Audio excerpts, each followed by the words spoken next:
Kozhikode പുലൂരാമ്പാറയിൽ KSRTC bus പുഴയിലേക്ക് മറിഞ്ഞ് ഒരു മരണം, 3 പേരുടെ നില ഗുരുതരം.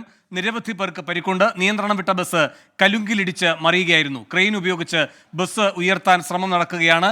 2 മണിയോടെയാണ് അപകടമുണ്ടായത്. തിരുവമ്പാടിയിലേക്ക് പോയ ബസ്സാണ് പുഴയിലേക്ക് മറിഞ്ഞത്. 50ഓളം യാത്രക്കാരാണ് ബസ്സിലുണ്ടായിരുന്നത്. നാട്ടുകാർ ഉടനെ തന്നെ ഇറങ്ങി രക്ഷാപ്രവർത്തനത്തിൽ ഏർപ്പെട്ടതുകൊണ്ടാണ് ഇതിന്റെ ആഘാതം കുറയ്ക്കാൻ കഴിഞ്ഞത്, അപകടത്തിന്റെ വ്യാപ്തി കുറയ്ക്കാൻ കഴിഞ്ഞത്. 4 പേരുടെ പരിക്കാണ് ഗുരുതരം എന്ന് പറഞ്ഞിരുന്നത്. അതിൽ 3 പേരുടെ നില ഗുരുതരമായി തുടരുന്നു. ഒരാളുടെ മരണമാണ് സ്ഥിരീകരിച്ചിരിക്കുന്നത്.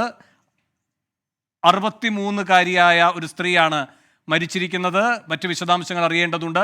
ഇപ്പോൾ അപകടത്തിൽപ്പെട്ടൊരു സ്ത്രീയുടെ പ്രതികരണം വരുന്നു, അതിലേക്ക്. ബസ് ആനിക്കാമ്പലം തിരുവമ്പാടിക്ക് വരുന്ന വഴി കാളിയാമ്പഴം എത്തുന്നതിന് മുമ്പുള്ള കലുങ്കിൽ സൈഡിൽ ഇടിച്ചിട്ട് പുഴയിലോട്ട്. വണ്ടിക്ക് സൈഡ് കൊടുത്താണോ? അല്ല, വണ്ടിക്ക് സൈഡ് കൊടുത്താൽ കണ്ടില്ല, വേറെ വണ്ടി ഒരുപാട് യാത്രക്കാരുണ്ടായിരുന്നോ? എല്ലാ സീറ്റിലും ആളുണ്ടായിരുന്നു. പരിക്കേറ്റ ഒരു യാത്രക്കാരിയുടെ പ്രതികരണമാണ് കണ്ടത്. ഇന്ന് 2 മണിയോടെയാണ് അപകടമുണ്ടായത്. സമീർ സി മുഹമ്മദ് ചേരുന്നു വീണ്ടും. സമീർ, പുതിയ വിവരങ്ങൾ എന്തൊക്കെയാണ്? വേണു, മരണസംഖ്യ ഉയരുന്നു എന്നാണ് നമുക്ക് മനസ്സിലാക്കാൻ കഴിയുന്നത്. കോഴിക്കോട് 3 ആശുപത്രികളിലായാണ് ഇപ്പോൾ ഈ പരിക്കേറ്റവരെ എത്തിച്ചിരുന്നത്. അതിൽ കോഴിക്കോട് തിരുവമ്പാടിയിലെ ലിസ ആശുപത്രിയിൽ ചികിത്സയിലായിരുന്ന 63-കാരിയാണ് മരിച്ചിരിക്കുന്നത്. അവരെ ഇപ്പോൾ കോഴിക്കോട് മെഡിക്കൽ കോളേജിലേക്ക് കൊണ്ടുവരികയാണ്. മറ്റൊരാൾ ഇപ്പോൾ ശാന്തി ആശുപത്രിയിൽ ചികിത്സയിൽ കഴിയുന്ന ഒരാൾ മരിച്ചതായി കൂടി വിവരം ലഭിക്കുന്നുണ്ട്. വലിയ രീതിയിലുള്ള ഒരു അപകടമാണ് ഇന്ന് ഉച്ചയോടുകൂടെ ഉണ്ടായിട്ടുള്ളത്. ആനക്കാമ്പൊയിൽ നിന്ന് തിരുവമ്പാടിയിലേക്ക് വരികയായിരുന്ന കെ.എസ്.ആർ.ടി.സി ബസ് അപകടത്തിൽപ്പെടുകയായിരുന്നു. സമീപത്തെ അതിന്റെ ഭിത്തിയിൽ ഇടിച്ചുകൊണ്ട് ഈ പുഴയിലേക്കാണ് ഇത് മറിഞ്ഞത്. തലകീഴായി മറിയുകയായിരുന്നു. കാളിയാമ്പുഴയിലേക്കാണ് ഈ ബസ് പതിച്ചത്. അങ്ങനെയാണ് ഈ അപകടം ഉണ്ടായിട്ടുള്ളത്. ഇപ്പോൾ അവിടെ നിന്നുള്ള രക്ഷാപ്രവർത്തനം ഏറെക്കുറെ പൂർത്തിയായിട്ടുണ്ട്. അപകടത്തിൽപ്പെട്ട മുഴുവൻ പേരെയും ആശുപത്രികളിലേക്ക് മാറ്റിയിട്ടുണ്ട്. അതിലാണ് ഇപ്പോൾ ഒരാളുടെ മരണം സ്ഥിരീകരിച്ചിരിക്കുന്നത്. മറ്റൊരാൾ മരണപ്പെട്ടതായുള്ള വിവരവും ലഭിക്കുന്നുണ്ട്.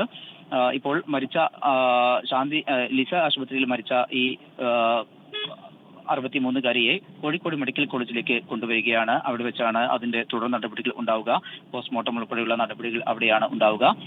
ഒപ്പം തന്നെ ഇതുമായി ബന്ധപ്പെട്ട് ഇതിന്റെ എന്താണ് കൃത്യമായിട്ടുള്ള ഒരു കാരണം, എന്താണ് ഈ അപകടത്തിന്റെ ഒരു കാരണം എന്നത് സംബന്ധിച്ചുള്ള ഒരു വ്യക്തത വരേണ്ടിയിരിക്കുന്നു. ഇപ്പോൾ ഡ്രൈവറും അതുപോലെ തന്നെ കണ്ടക്ടർ ഉൾപ്പെടെയുള്ളവരും ചികിത്സയിലാണ്. 3 പേരുടെ ആരോഗ്യനില ഗുരുതരമായി തുടരുകയും ചെയ്യുകയാണ്. 3 ആശുപത്രികളിലേക്കായി ആണ് ഇപ്പോൾ ഈ അപകടത്തിൽപ്പെട്ടവരെ കൊണ്ടിരിക്കുന്നത്. രക്ഷാപ്രവർത്തനം വളരെ വേഗത്തിൽ പൂർത്തീകരിക്കാൻ കഴിഞ്ഞു എന്നാണ് ഇപ്പോൾ മനസ്സിലാക്കാൻ കഴിയുന്നത്. 2 ക്രെയിനും അതുപോലെ തന്നെ JCB ഉൾപ്പെടെ എത്തിച്ചിരുന്നു. മുങ്ങിൽ വിദഗ്ധർ ഉൾപ്പെടെയുള്ളവരുടെ സാന്നിധ്യവും ഉണ്ടായിരുന്നു. അങ്ങനെ വിശദമായിട്ടുള്ള പരിശോധനയും തിരച്ചിലും ഒക്കെ തന്നെ പൂർത്തീകരിച്ചിട്ടുണ്ട്. മുഴുവൻ പേരെയും ആശുപത്രിയിലേക്ക് മാറ്റിയിട്ടുണ്ട്. എത്ര ആളുകളാണ് ഈ വാഹനത്തിൽ ഉണ്ടായിരുന്നത് എന്ന് സംബന്ധിച്ചുള്ള ഒരു കൃത്യമായിട്ടുള്ള വിവരങ്ങൾ ലഭ്യമാകുന്നതേ ഉള്ളൂ. ഏതായാലും ഇപ്പോൾ അതിന്റെ രക്ഷാപ്രവർത്തനം പൂർത്തിയായിട്ടുണ്ട്. ഒരാൾ മരിച്ചു എന്നുള്ള കാര്യം ആശുപത്രി അധികൃതർ സ്ഥിരീകരിച്ചിട്ടുണ്ട്. മറ്റൊരാൾ മരണപ്പെട്ടു എന്നുള്ള വിവരം കൂടി ലഭ്യമാവുന്നുണ്ട്. അതിൽ ഒരു ഔദ്യോഗിക സ്ഥിരീകരണം ആശുപത്രിയുടെ ഭാഗത്തുനിന്ന് ലഭ്യമാവുന്നതേ ഉള്ളൂ. വേണു, സമീർ, ഈ 2ാമത് മരിച്ചു എന്ന് പറയുന്നയാൾ സ്ത്രീയോ പുരുഷനോ, അങ്ങനെ എന്തെങ്കിലും സൂചനയുണ്ടോ? ശാന്തി ആശുപത്രിയിൽ പ്രവേശിപ്പിച്ചിരുന്ന ഒരു പുരുഷൻ മരിച്ചു എന്നാണ് നമുക്ക് ആശുപത്രിയിൽ നിന്ന് ലഭ്യമാകുന്ന വിവരം. അത് ഔദ്യോഗികമായിട്ടുള്ള സ്ഥിരീകരണമല്ല. അവിടെ രക്ഷാപ്രവർത്തനം പോയവർ പറഞ്ഞ അറിവാണ്. എന്നാൽ അത് ഔദ്യോഗികമായിക്കൊണ്ട് ആശുപത്രി അധികൃതർ സ്ഥിരീകരിക്കേണ്ടിയിരിക്കുന്നു. അതിന് ആ ഒരു വിവരത്തിന് വേണ്ടിയുള്ള കാത്തിരിപ്പാണ്. നമ്മൾ അവരെ രക്ഷപ്പെടുത്താൻ കഴിയട്ടെ എന്നുള്ള ഒരു പ്രതീക്ഷയിൽ തന്നെയാണ്. പക്ഷേ മരിച്ചു എന്നുള്ള വിവരം ഈ രക്ഷാപ്രവർത്തനത്തിന് പോയവരെല്ലാം തന്നെ പറയുന്നുണ്ട്. ആ ഒരു ഔദ്യോഗികമായിട്ടുള്ള സ്ഥിരീകരണം ആശുപത്രിയുടെ ഭാഗത്തുനിന്ന് വരേണ്ടിയിരിക്കുന്നു. വേണു, ശരി. അഭിജിത്ത് മുഴക്കുന്നും ചേരുന്നു വിവരങ്ങൾ നൽകാനായി. അഭിജിത്ത്, എന്തൊക്കെയാണ് വിവരങ്ങൾ? വേണു, ബസ്സിൽ കുടുങ്ങിക്കിടന്നവരെ പൂർണ്ണമായും പുറത്തെത്തിക്കാൻ കഴിഞ്ഞിട്ടുണ്ട് എന്നുള്ളതാണ് ഏറ്റവും പ്രധാനപ്പെട്ട കാര്യം. ആശ്വാസകരമായ കാര്യമാണത്. പക്ഷെ അപ്പോഴും ഈ പുഴയുടെ അടിയിൽ കൂടുതൽ പേർ കുടുങ്ങിക്കിടക്കാനുള്ള ഒരു സാധ്യത ഇപ്പോഴും തള്ളിക്കളയുന്നില്ല. കാരണം ആ രീതിയിലുള്ള ഒരു തിരച്ചിൽ ഇപ്പോൾ ഫയർഫോഴ്സിന്റെ ഉൾപ്പെടെ ഭാഗത്തു നിന്ന് അവിടെ പുരോഗമിക്കുന്നുണ്ട്. തിരുവമ്പാടി പോലീസ് സ്റ്റേഷനിൽ നിന്നും ഒപ്പം തന്നെ മുക്കം ഫയർ സ്റ്റേഷനിൽ നിന്നും ഒക്കെയായി അവിടെ ആൾക്കാർ എത്തിയിട്ടുണ്ട്. പരിശോധന ആ രീതിയിൽ മുന്നോട്ട് പോവുകയും ചെയ്യുന്നുണ്ട്. നിലവിൽ ഒരു സ്ത്രീയുടെ മരണമാണ് സ്ഥിരീകരിച്ചിട്ടുള്ളത്. അവരെ അപകടശേഷം ശാന്തി ആശുപത്രിയിലേക്ക് മാറ്റിയതായിരുന്നു. അവിടെ വെച്ചാണ് ഈ സ്ത്രീയുടെ മരണം സ്ഥിരീകരിച്ചിട്ടുള്ളത്. ഒപ്പം തന്നെ മറ്റൊരു പുരുഷന്റെ മരണം കൂടി നിലവിൽ ആ ഒരു മരണവാർത്ത കൂടി നിലവിൽ പുറത്തു വരുന്നുണ്ട്. അക്കാര്യത്തിൽ ഒരു സ്ഥിരീകരണം ഏതായാലും നമുക്ക് ലഭിക്കേണ്ടിയിരിക്കുന്നു. ഏറ്റവും പ്രധാനപ്പെട്ട കാര്യം ഞാൻ ആദ്യം സൂചിപ്പിച്ചതുപോലെ തന്നെ ഈ ബസ്സിൽ കുടുങ്ങിക്കിടന്നവരെ പുറത്തെത്തിക്കാൻ സാധിച്ചു എന്നുള്ളത് തന്നെയാണ്. അത് അവിടെയുള്ള ഈ നാട്ടുകാരുടെയൊക്കെ ഇടപെടൽ അതിൽ വലിയ സഹായകമായിട്ടുണ്ട്. ആ പ്രദേശത്ത് ജോലിയുടെ ഭാഗമായി അവിടെ ഒരു ക്രെയിൻ കൊണ്ടുവന്നിട്ടുണ്ടായിരുന്നു. അതുകൂടി ഈ ഒരു രക്ഷാപ്രവർത്തനത്തിൽ ഏറ്റവും നിർണായകമായി ഈ ബസ് ഉയർത്തുന്നതിലടക്കമുള്ള കാര്യങ്ങളിൽ ഈ ക്രെയിൻ ഉപയോഗിക്കാൻ കഴിഞ്ഞു. അത് നേരത്തെ തന്നെ അവിടെ ചില ജോലിയുടെ ഭാഗമായി അവിടേക്ക് എത്തിച്ച ഒരു ക്രെയിൻ ആയിരുന്നു. അതുപയോഗിച്ച് ഇപ്പോൾ ബസ് ഉയർത്താനുള്ള നടപടികളും പുരോഗമിച്ചു കൊണ്ടിരിക്കുകയാണ്. ഈ സ്ത്രീയെ കണ്ടെത്തിയത് വെള്ളത്തിൽ നിന്നാണ്. ഇവർ ഈ മുൻഭാഗത്ത് ഇരുന്ന സ്ത്രീയാണ് എന്നുള്ളതാണ് നിലവിൽ നമുക്ക് ലഭ്യമാകുന്ന വിവരം. ഇവർ വെള്ളത്തിലേക്ക് വീഴുകയായിരുന്നു. തുടർന്ന് ഫയർഫോഴ്സിന്റെ ഒക്കെ നേതൃത്വത്തിലാണ് ഇവരെ പുറത്തെടുക്കുകയും തുടർന്ന് ആശുപത്രിയിലേക്ക് മാറ്റുകയും ചെയ്തത്. ആശുപത്രിയിൽ എത്തിയപ്പോഴാണ് മരണം സ്ഥിരീകരിച്ചത്. കൈവരി തകർത്തുകൊണ്ട് ഈ ബസ് ഈ പുഴയിലേക്ക് മറിഞ്ഞു എന്നുള്ളതാണ് ദൃക്സാക്ഷികളൊക്കെ തന്നെ പറയുന്നത്. പുഴ എന്ന് പറയുമെങ്കിലും അത്ര വലിയ ഒരു പുഴയല്ല, കാളിയാമ്പുഴ എന്നാണ് പേര്. പക്ഷെ ഒരു തോടിന്റെ വലിപ്പം മാത്രമാണുള്ളത്. എന്നാൽ കഴിഞ്ഞ ദിവസങ്ങളിലൊക്കെ മഴ പെയ്തത് കാരണം ശക്തമായ ഒഴുക്കുണ്ടായിരുന്നു, വെള്ളമുണ്ടായിരുന്നു. അതാണ് ഈ രീതിയിലുള്ള ഒരു അപകടം വലിയൊരു വ്യാപ്തിയിലേക്ക് പോകാനുള്ള ഒരു കാരണം. നിലവിൽ 3ഓളം പേർ ഗുരുതരാവസ്ഥയിലാണ് എന്നുള്ള ഒരു വിവരം കൂടി നമുക്ക് ലഭിക്കുന്നുണ്ട്. പ്രധാനമായും 3 ആശുപത്രികളിലേക്കാണ് ഈ പരിക്കേറ്റവരെ മാറ്റിയിട്ടുള്ളത്. ശാന്തി ഹോസ്പിറ്റൽ, ഓമശ്ശേരി, ഒപ്പം തന്നെ തിരുവമ്പാടിയിലുള്ള ലിസ ഹോസ്പിറ്റൽ, കൂടാതെ മുക്കത്തുള്ള KMCT. ഈ 3 ആശുപത്രികളിലേക്കാണ് പരിക്കേറ്റവരെ നിലവിൽ മാറ്റിയിട്ടുള്ളത്. 50ഓളം പേർ ഈ ബസ്സിനകത്ത് ഉണ്ടായിരുന്നു എന്നുള്ളതാണ് ലഭിക്കുന്ന വിവരം. ഇതിൽ ഭൂരിഭാഗം പേരും ബസ്സിനകത്ത് കുടുങ്ങിക്കിടന്ന നിലയിലായിരുന്നു. അവരെ പിന്നീട് ആൾക്കാർ ഈ സംഭവം അപകടമൊക്കെ എത്തിയ നാട്ടുകാരും കൂടാതെ ഈ അഗ്നിരക്ഷാ സേനാംഗങ്ങളൊക്കെ ചേർന്ന് പുറത്തെത്തിച്ചിരുന്നു. കുറച്ചുപേർ ഈ പുഴയിലേക്ക് വീഴുന്ന ഒരു സാഹചര്യം ഉണ്ടായി. അതിൽ ചിലരെയും പുറത്തെത്തിക്കാൻ കഴിഞ്ഞിട്ടുണ്ട്. പക്ഷേ ഈ ഒരു സ്ത്രീയുടെ മരണം, അത് ദാരുണമായ ഒരു മരണം, അതാണ് ഏറ്റവും വേദനയുണ്ടാക്കുന്ന ഒരു കാര്യം. ഏതായാലും ഞാൻ നേരത്തെ സൂചിപ്പിച്ചതുപോലെ തന്നെ ഒരു പുരുഷന്റെ കൂടി മരണം നിലവിൽ അത്തരത്തിലുള്ള ഒരു സൂചന കൂടി പുറത്തു വരുന്നുണ്ട്. അതിന്റെ സ്ഥിരീകരിച്ച വാർത്തകൾ, വിവരങ്ങൾ ലഭിക്കേണ്ടിയിരിക്കുന്നു. വേണു, അഭിജിത്ത്, ഈ സ്ത്രീയുടെ മരണമാണ് നമ്മൾ സ്ഥിരീകരിച്ചിരിക്കുന്നത്. അവർ ഈ അപകട സ്ഥലത്ത് വെച്ച് തന്നെ മരിച്ചു എന്നാണോ അറിയുന്നത്, അതല്ല ആശുപത്രിയിൽ എത്തിയ ശേഷമോ? അതുപോലെ തന്നെ ഈ രണ്ടാമത് ഈ പുരുഷൻ മരിച്ചു എന്ന് പറയുന്നുണ്ടല്ലോ, അതിന്റെ വിവരങ്ങളും എങ്ങനെയാണ്? ഈ അപകട സ്ഥലത്ത് മരണമുണ്ടായോ ഇല്ലയോ? ഈ വെള്ളത്തിൽ കുറെ സമയം ഇവർ കുടുങ്ങിക്കിടന്നു എന്നുള്ളതാണ് നമുക്ക് മനസ്സിലാക്കുന്നത്. ഈ അഗ്നിരക്ഷാ സേനാംഗങ്ങൾ എത്തിയാണ് അവരെ പുറത്തെത്തിച്ചത്. ഉടൻ തന്നെ ആശുപത്രിയിലേക്ക് എത്തിച്ചിരുന്നു. ആശുപത്രിയിൽ എത്തിയപ്പോഴാണ് മരണവിവരം സ്ഥിരീകരിക്കുന്നത്. ഒരുപക്ഷെ ഈ അപകടം നടന്ന് അവർ വെള്ളത്തിനടിയിൽ പോയതാകാം. കുറെ കഴിഞ്ഞാണ് അവരെ പുറത്തെത്തിക്കാൻ കഴിഞ്ഞത്. ഒരുപക്ഷെ അവിടെ വെച്ച് തന്നെ മരണം സ്ഥിരീകരിച്ചിട്ടുണ്ടാകാം, മരണം സംഭവിച്ചിട്ടുണ്ടാകാം. പക്ഷെ ആശുപത്രിയിൽ എത്തിയതിനു ശേഷമാണ്, ശാന്തി ആശുപത്രിയിൽ എത്തിയ ശേഷമാണ് ഈ മരണം സ്ഥിരീകരിക്കുന്നത്. ഒപ്പം തന്നെ ഈ പുരുഷന്റെ കാര്യവും അതുപോലെ തന്നെയാണ്. അവരെയും ഈ ശാന്തി ആശുപത്രിയിലേക്കാണ് മാറ്റിയിട്ടുള്ളത്. അക്കാര്യത്തിൽ നമുക്ക് ഏതായാലും ഒരു സ്ഥിരീകരണം ലഭിക്കേണ്ടിയിരിക്കുന്നു. ആ മരണത്തെ സംബന്ധിച്ച് നമുക്കൊരു സ്ഥിരീകരണം ലഭിക്കേണ്ടിയിരിക്കുന്നു.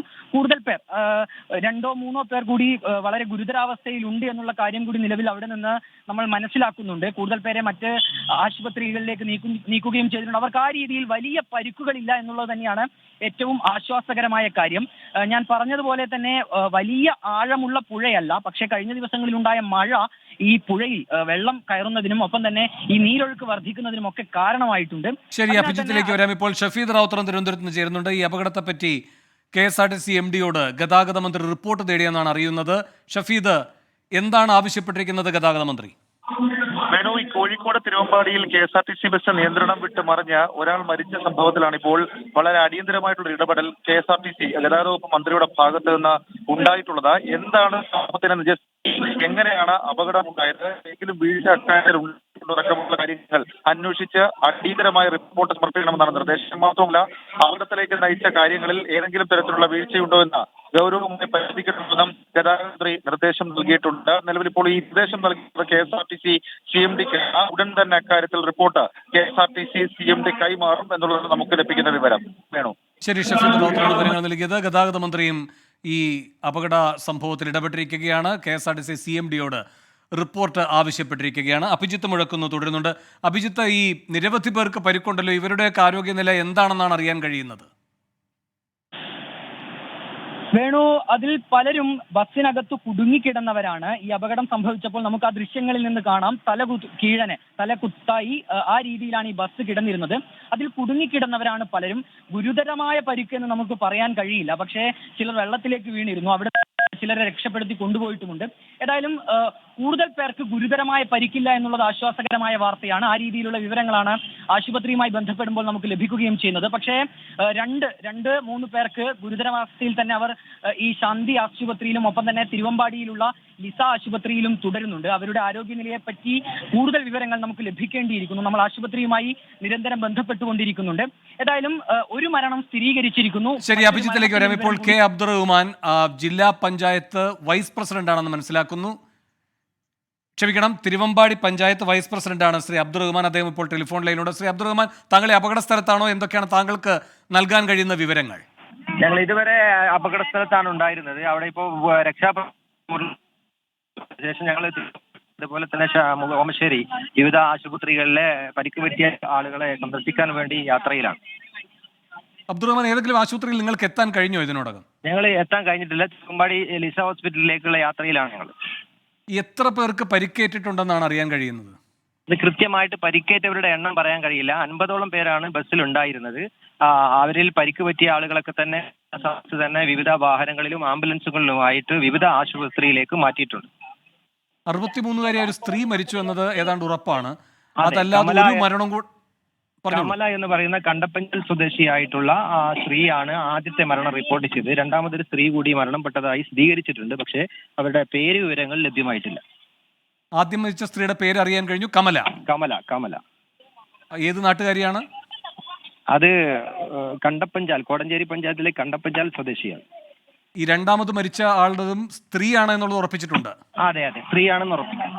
ഈ രണ്ടുപേരും ഈ ലിസ ആശുപത്രിയിലാണോ? അവരെ രണ്ടുപേരെയും രണ്ട് മരണവും റിപ്പോർട്ട് ചെയ്ത് ലിസ ആശുപത്രിയിൽ നിന്നാണ്. അബ്ദുറഹ്മാൻ, ഈ അവിടെ എത്തിയതിനു ശേഷം മരണം സ്ഥിരീകരിച്ചു, അപകട സ്ഥലത്ത് തന്നെ മരണം സംഭവിച്ചു എന്നാണോ കരുതുന്നത്? അതായത് മരണം ചെറിയ ഒരു തുടിപ്പ് മാത്രമാണ് ഉണ്ടായിരുന്നതാണ് എടുത്തുകൊണ്ടുപോയ സമയത്ത് പറയുന്നത്. ഒരുപാട് പേർക്ക് ഗുരുതരമായ പരിക്കുണ്ടോ? ഗുരുതരമായ പരിക്കുള്ള ഒരാളെ മെഡിക്കൽ കോളേജ് ആശുപത്രിയിലേക്ക് മാറ്റിയിട്ടുണ്ട്. ബാക്കി കൂടുതൽ പരിക്കുള്ള ആളുകളെല്ലാം തന്നെ ഓമശ്ശേരിയിലെ ശാന്തി ഹോസ്പിറ്റലിലാണുള്ളത്. അവിടെ നിന്നുള്ള കൂടുതൽ വിവരങ്ങൾ ലഭ്യമായിട്ടില്ല. ഞങ്ങൾ അങ്ങോട്ട് പോവുകയാണ്. അബ്ദുറഹ്മാൻ, ഈ മെഡിക്കൽ കോളേജിലേക്ക് ഒരാളെ മാറ്റിയിട്ടുള്ളൂ. കാരണം നേരത്തെ വന്ന വിവരങ്ങളിൽ 4 പേരുടെ നില ഗുരുതരമാണ്. അതിൽ ഒരാൾ മരിച്ചു. മറ്റു 3 പേരെ കോഴിക്കോട് മെഡിക്കൽ കോളേജ് മരിച്ചു. അതെ, അങ്ങനെയെങ്കിൽ മറ്റ് 2 പേരെ കോഴിക്കോട് മെഡിക്കൽ കോളേജിലേക്ക് മാറ്റിയെന്നാണ് കരുതേണ്ടിയിരുന്നത്. ഇപ്പോൾ ഒരാളെ അങ്ങോട്ട് കൊണ്ടുപോയിട്ടുള്ളൂ എന്നാണോ? ഒരാളാണ് സീരിയസ് ആയിട്ട് മെഡിക്കൽ കോളേജ് ആശുപത്രിയിലുള്ളത് എന്നാണ് അറിയുന്നത്. ശരി, ഞങ്ങൾ ഹോസ്പിറ്റലിലേക്ക് എത്തിയാൽ മാത്രമേ ഞങ്ങൾക്ക് കൃത്യമായിട്ട് പറയാൻ കഴിയൂ. മനസ്സിലായി, നിങ്ങളുടെ പരിമിതി മനസ്സിലായി. അതുകൊണ്ട് തന്നെ കുഴപ്പമില്ല. അബ്ദുറഹ്മാൻ, ഈ രക്ഷാപ്രവർത്തനത്തിൽ നിങ്ങൾ സജീവമായിട്ട് ഇടപെട്ട ആളല്ലേ? ഈ നാട്ടുകാര് അല്ലെങ്കിൽ ഈ യാത്രക്കാർ എങ്ങനെ ഈ അപകടം സംഭവിച്ചെന്നാണ് പറയുന്നത്? അതായത് ഈ അപകടം നടന്ന സ്ഥലം അവിടെ ജനവാസ മേഖലയല്ല. ബസ്സിലുണ്ടായിരുന്ന ആളുകൾ മാത്രമാണ് അവിടെ ആ പ്രദേശത്ത് ആ സമയത്ത് ഉണ്ടാകാൻ സാധ്യതയുള്ളൂ. വീടുകളോ മറ്റുള്ള കെട്ടിടങ്ങളോ ഒന്നും ഇല്ലാത്തൊരു പ്രദേശമാണ് അവിടെ. ഈ യാത്രക്കാരെന്തെങ്കിലും പറഞ്ഞതായി അറിയാമോ? ബസ് അമിത വേഗത്തിലായിരുന്നോ? അമിത വേഗതയെ കുറിച്ചൊന്നും അവിടെ പറയുന്നില്ല. അവിടെ നമുക്ക് കാണാൻ കഴിയുന്നത് ഈ പാലത്തിലേക്ക് വരുന്ന ഭാഗം കുറച്ച് ഇറക്കമുള്ള പ്രദേശമാണ്, റോഡാണ്.